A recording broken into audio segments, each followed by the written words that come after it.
Welcome to Star Chat, the cosmic journey that takes you to the farthest reaches of our universe and beyond. The Nancy Grace Roman Space Telescope, affectionately referred to as Hubble's wide-eyed cousin, is all set to embark on its journey to explore the universe in unprecedented detail. Imagine being able to see the universe with eyes that are 100 times wider than those of the Hubble Space Telescope. That's exactly what the Roman Space Telescope promises to deliver.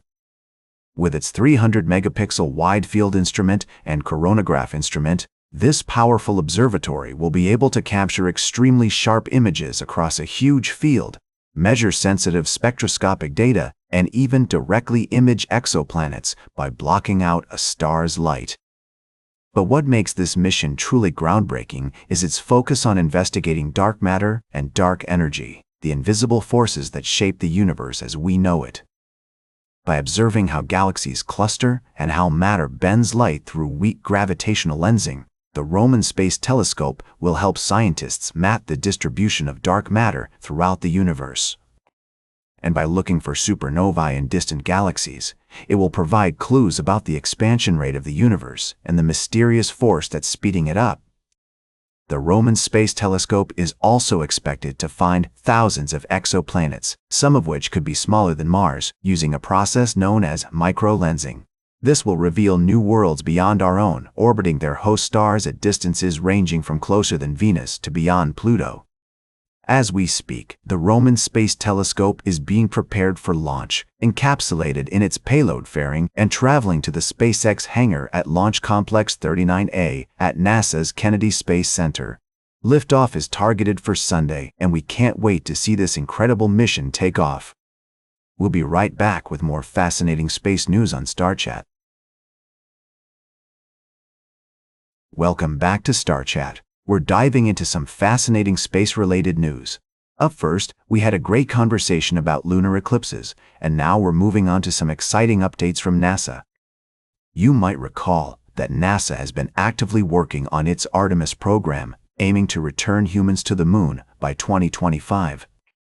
A crucial aspect of this mission is understanding the effects of plume-surface interaction during lunar landings. To tackle this challenge, NASA's Langley Research Center has initiated a complex test campaign in its 60-foot vacuum sphere. The team, led by Ashley Corzoon, is testing two types of propulsion systems, an ethane plume simulation system and a 14-inch hybrid rocket motor. These tests will help researchers understand how different spacecraft designs interact with the lunar regolith, ensuring crew safety and mission success. The data collected from these experiments will be instrumental in developing predictive models for future moon missions and even for Mars exploration. The campaign involves collaboration between multiple NASA centers, academic institutions, and commercial entities. By simulating various test conditions, including different propulsion systems and lunar regolith properties, the team aims to gain a deeper understanding of the physics involved in plume surface interaction. This research has far-reaching implications, not only for the Artemis program, but also for future missions to Mars. The modular design of the test campaign allows for easy adaptation to different planetary environments, making it an invaluable resource for NASA's long-term space exploration goals. As we continue to push the boundaries of space travel and exploration, it's essential to address the complex challenges that come with landing on other celestial bodies. NASA's dedication to advancing our knowledge in this area is truly commendable, and we're excited to see how these findings will shape the future of space missions. Welcome back to Star Chat, as we conclude our journey through the cosmos today.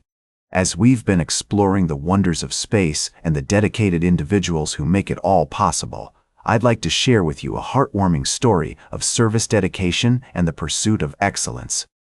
Meet Jeret Howard, a logistics management specialist at NASA's Stennis Space Center near Bay St. Louis, Mississippi.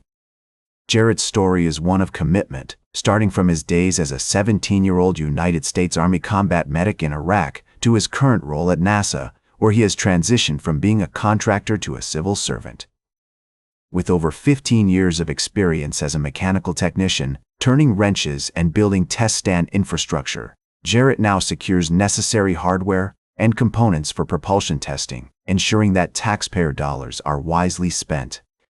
His expertise is not confined to a desk. He actively works alongside new technicians and supports testing across multiple areas, including the build-up to support Blue Origin's testing at NASA Stennis. He wants to lead by example, making his family proud and showing his children that they can achieve anything they set their minds to. His teenage son, who dreams of becoming a NASA engineer, is a shining example of the next generation's potential. Despite physical challenges, Jeret's son is encouraged to focus on what he can do, not what he cannot. This resonates deeply with all of us as we strive to inspire and nurture the next generation of space explorers. His family's passion for spaceflight is palpable, and they eagerly anticipate the launch of Artemis III, a mission that will demonstrate integrated operations before Artemis IV returns astronauts to the lunar surface.